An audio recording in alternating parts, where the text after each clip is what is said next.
All right. Hello, everybody. Welcome, welcome. My name is Megan Tull, entrepreneur success strategist, passion expert, and best-selling author of The Passion Belief Method, Own Your Value and Earn Your Worth in Business. So excited to have you here for the Earn Your Worth Entrepreneur Expert Series, where you're going to learn how to develop a mindset of achievement and learn powerful tips and strategies to really skyrocket your business success and profits. So today we're going to be talking about a very, very important topic, which is money.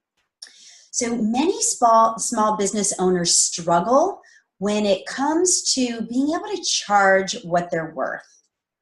And this comes from due to having an unhealthy relationship with money. And this often comes from old negative beliefs around money. Now, in the last training, we talked about limiting beliefs and how detrimental they can be to your success. But specifically today, we're going to be talking around money beliefs and your relationship with money. Now, the negative beliefs around money really create barriers and prevent you from reaching your true potential, and they actually become self-saboteurs, jeopardizing any possibility of financial success in your business. So this is huge. We really need to figure this out, right? So the topic today is all about how to create a healthy and empowering relationship with money. Now, I experienced limiting beliefs around money at an early age. So I grew up in a family there were 5 kids. So my twin sister and I were number 4 and 5. So I have 4 sisters, and we were more middle class. We lived in a middle class suburb in Ohio. And my mom and dad had pretty decent jobs. They made decent money, but we had a small farm. So we had horses, tons of animals, and then, of course, the 5 of us to take care of. So money was pretty tight, and all of the money really went to taking care of the animals and the horses. Now, I'm so grateful to be able to have horses growing up because that was awesome, and really enjoyed that. But I remember not ever really going out to dinner as a family because we couldn't afford it. It was a big deal for my dad to show up and bring McDonald's after work for us to eat.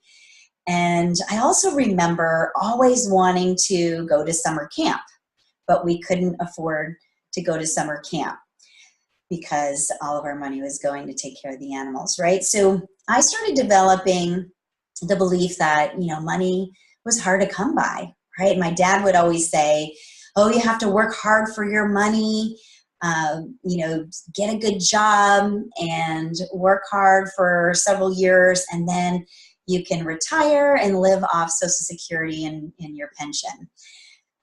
So that's what he would always tell me. And as an entrepreneur, that was difficult to hear because I didn't want to stay at one job. I didn't want to work for anybody else. And I was always jumping from one thing to another in terms of what I was passionate about and starting multiple businesses. And he that freaked him out. So again, at an early age, I developed some negative beliefs around money, thinking, there was a lack of money and money was hard to come by. And then later in life, I experienced a time where financially, I really hit rock bottom. I was doing really well, and then I was found myself in a very unhealthy relationship, a mentally abusive relationship, and this individual lived with me, and it was very difficult for me to handle it emotionally, and I take full responsibility, but I let this person get to me so much that I wasn't really able to focus on my business and build my business. And over a 6-month period, things went south really fast. And I almost lost everything I had. I had to completely downsize my home, my car. I sold my boat. So we had to really, really downsize and change things around. So that was my rock bottom. So I had some figuring out to do. And it was really about what was possible? What can I create for myself? And how was I going to change my mindset and my future moving forward? So that is what we're going to be talking about today when it comes to creating this empowered relationship with money. Because in order to be financially successful, it's necessary for you to adopt a new money mindset. And this means removing any blocks or barriers or negative beliefs around money and really creating a healthy relationship with money. Now, I absolutely love this quote by Susie Orman. And she says, "You can never solve a financial problem with money. The only way for you to have a larger worth is for you to go within and see why you're going without." That's so huge, it's so powerful because it's so true. So it all starts internally. So we're going to look at the 5 keys to creating an empowered relationship with money. And I was able to develop these 5 keys through my own experiences around money and through working with thousands of entrepreneurs over the years and seeing where they were stuck when it came to their belief about money or they're making and managing money. So key number 1 is to eliminate old beliefs that are sabotaging your business success. And again, we're talking about money beliefs here. And I shared with you a process to help you eliminate just negative beliefs in general. So a lot of that applies here. So the first step in eliminating these old beliefs is to recognize the old belief, right? So I want you to think about specifically around money. What is the limiting belief you have about money? So do you feel like money is scarce or hard to come by? Or do you feel money is evil? Some people think that. So think about what's showing up for you here. And be sure to post it in the comments too. I'd love to hear. And then the second step is to acknowledge where this has come from. Did it come from a parent or family member growing up? Where did you develop this belief? Or it could have been you going through a financial situation, a negative situation when you went into debt or something. So think about where this came from. Now the next step is to forgive. So you're either forgiving the individual that instilled this negative belief upon you, because chances are they had a good intention and they were trying to protect you. So this forgiveness piece is very necessary. And then it could be that maybe you, through your own experience, developed this negative belief. So can you forgive yourself for this? Because this is not going to serve you. This negative belief is not going to serve you moving forward. It's going to actually disempower you and prevent you from reaching your goals, your financial goals. So forgive yourself. And then the next step is to let go. Let this belief go, because you have to create new space for what's to come, the new, empowering, healthy belief. All right. So 4 steps: recognize the old belief, acknowledge where it comes from, and then forgive yourself or an individual who instilled this belief upon you, and then let it go, okay? All right, key number 2 is moving into expansion around money. So we talked about contraction and expansion in the training yesterday, and this here we're gonna talk about contraction specifically around money. So ways that contraction shows up around money is avoiding paying your bills. So this happens very often if you do not have enough money, right? Or even if people have enough money, sometimes they have a weird thing about paying their bills because just the thought of money is negative to them and they don't want to pay attention to it. So you want to acknowledge it. So you, even if you do have the money or don't have the money, a lot of this comes down to having living beliefs around money, right? So if you're avoiding paying the bills, chances are you have some limiting beliefs. So that's where you want to start, is to start recognizing that, again, going back to key number 1 and doing the work to let these limiting beliefs go, okay?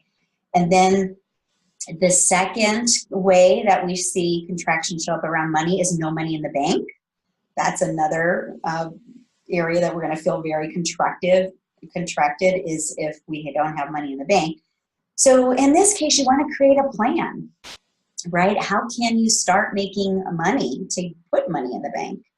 So it's all about really kind of taking control and really standing in your power and start making a plan around your money. Another one is if you owe someone money, you'll feel very contracted. Now, here again, we're going to be making a plan to pay them back, even if it's, a very small amount every week or every month. Just make a plan. I had to do this with an individual that helped me out years ago, and they lent me a lot of money, and it was so daunting for me to even think about paying back. But I committed to, I think it was like $150 every month for a long time, and I was able to pay it back. But just having that plan and working the plan just is so freeing and takes a load off your shoulders, and then you don't feel awkward or uncomfortable around that individual, right? And then another area is when a client owes you money and you feel disempowered, you feel taken advantage of, it's very uncomfortable. So you want to prevent this on the front end in your business. So when you onboard a new client or you're talking to a potential client, you want to really set up expectations and create boundaries and let them know, okay, this is when I expect you to make the first payment or the second payment, and make sure that it's set up in a formal way. And even if you have to have a contract, do that, because you want to have a system and process in place when it comes to getting paid. So that, again, you're having to stand in your power when it comes to the money. And then the other area is not having any savings in your bank. This can cause you to feel frustrated or overwhelmed when it comes to the thought of your money. So again, making a plan in this area is so helpful. So even if it's only 5% a week that you're putting into savings, that will grow. And again, you're making a plan, you're working a plan, and when you're moving towards your goals and working your plan, that is when you are going to start attracting even more abundance in your life. So those are the areas that you could be contracted around money, right? So there's ways that you can get through that, and just following those steps that I shared with you will really help you to move more into expansion. Now, key number 3 is money is an exchange for service. So those of us who are givers, those of us who want to make a difference in the world and want to share our gifts and just help people, often can feel guilty receiving money. And trust me, I have been guilty of this personally. And I see this happen all the time. People say, oh, I'm not doing my business for the money. I'm doing it to help people, or because I really love to do what I do. Now, it's great to love what you do, but you absolutely deserve to get paid for it. God wants us to live an abundant life. And it is okay if you are providing tremendous value to get paid generously for it. And I want you to think of money is a reward for your services, okay? So money is just in exchange for service. If you provide a great service, your client is going to pay you money, okay? So that is how you want to look at it.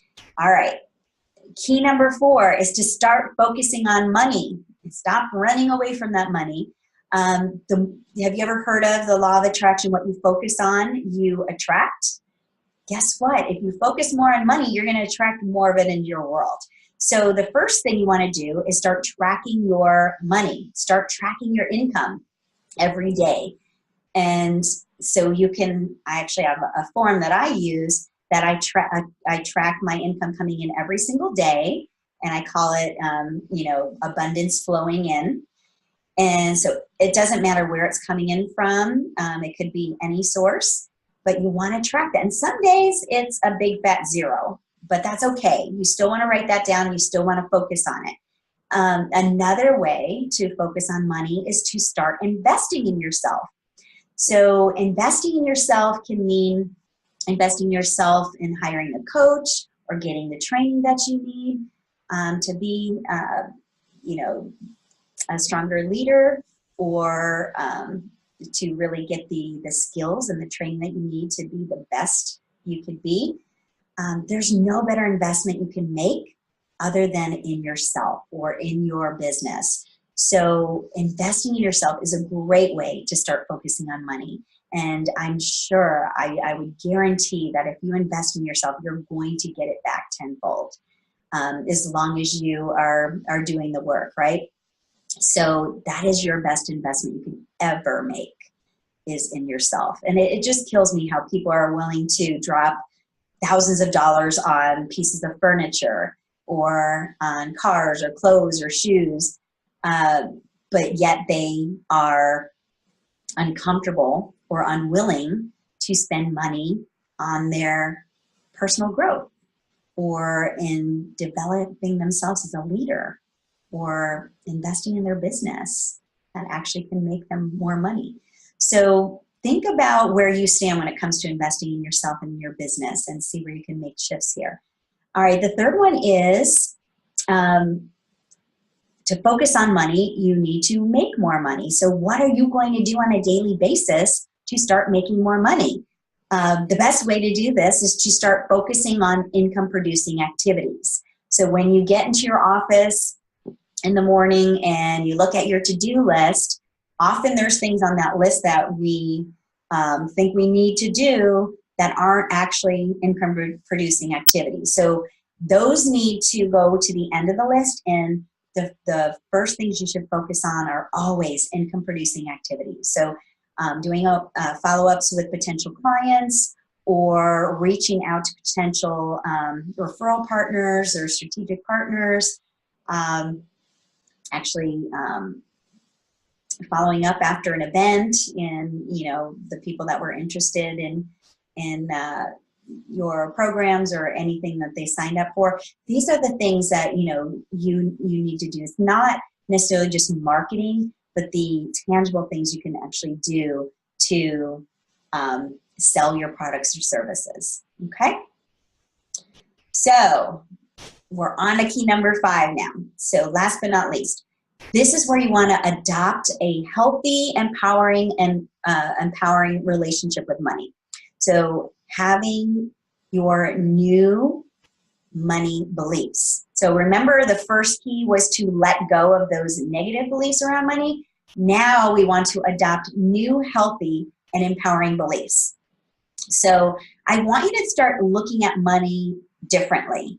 So if you ever thought that money was evil, if you ever thought that money is a struggle or hard to come by, or just a source of pain in your life, I want you to shift out of that belief and start looking at money in a different way. So here are some mindset shifts that you can make. So the first one is, making money means I provide more value in the world. Okay, so I want you to look at, as your bank account grows and you're making more money, that just represents how much service you provided in the world, how much impact and difference you just made in the world. Okay, so again, making more money means I'm providing more value in the world. All right, another thing to look at is, the more money you have, the more generous you can be. So people say, money makes you more of who you are. Hopefully, if you're listening today and you're part of this training, you are a giver and you care about people and you're loving. And if you make more money, you're going to do good with it. So I would guess that if you were an evil or bad person and you came into a lot of money, you would probably do not so good things with it. But that is not us, right? So again, money makes you more of who you are. So if you're a good person, you're going to be able to do good in the world and make a bigger difference. All right, and then another way to look at money is, the more money I make, the more I can circulate it. The best way that I've seen to be able to do this is to really be able to grow your team. So as you grow your business and you're wanting to spread your mission and get out there in the world and make a bigger difference, then you as the leader, CEO of your business, you're focusing on the things that only you can do, and then you start building out a team. And the beautiful part of that is that you are helping other people by providing them a job and giving them an income so they can support their themselves and their family. So making more money allows you to do that. Also, making more money allows you to be a great role model for what is possible for others. So that's one of the big inspirations for me, and the legacy that I want to leave behind is, when you work hard and follow your dreams and be of service by sharing your gifts with the world, you can get paid generously. You can create an amazing lifestyle. And so I love to be an example of this for other women to see that they can do it too. So if you're not doing it for yourself because it doesn't feel right, then do it for other people. Be an example, be a role model, and especially be a role model for your children. If they can see you succeed at doing something that you love, what better way to demonstrate that for your children and let them know that anything is possible for them as well. And then finally, the more money you make, the more you can give back. And I'm sure you have some organizations or causes that you're super passionate about. And now, when you focus on money and you're making more money, you are able to then take some of that money and give back to your favorite organizations and support them in not only serving and providing your time, but you can also donate your money. Or maybe you even start your own organization or cause, or organization on a cause that you're passionate about. So there's so many awesome things you can do with money, and you can make such an impact the more money you make. So the more you get out there and serve and share with your gifts and provide value, the more money you are able to make and the bigger difference you're able to make in the world ultimately, right? So I want you to think about these 5 keys, and I'm going to run through them really quick with you just so they're fresh in your mind. Key 1, eliminate old beliefs that are sabotaging your business success. Key 2 is move into expansion around money. Key 3 is money is an exchange for service. Key 4 is start focusing on money. Key 5 is to adopt a healthy and empowering relationship with money. So those are the 5 keys. I want you to think about which of those 5 keys you are going to implement right away. So where are you feeling that you can really take this key and start making some shifts and necessary changes in your life starting today? Which one are you going to start with? So I want you to post that in the comments and share with the group, because we'd love to cheer you on and support you with that. All right. So another piece of the puzzle is being able to realize and own your value. This is another area that I see, especially women entrepreneurs struggle with, not truly understanding their unique value, so they don't have the confidence to go out there and share what they do, or definitely don't have the confidence to charge what they're worth. So tomorrow, I hope you join me here, same time, same place, to hear more about this topic of owning your value so you can earn your worth. I'm going to share my proven formula around this with you tomorrow. So I will see you then. And until next time, be courageous, take inspired action, and share your gifts with the world. Bye-bye. See you tomorrow.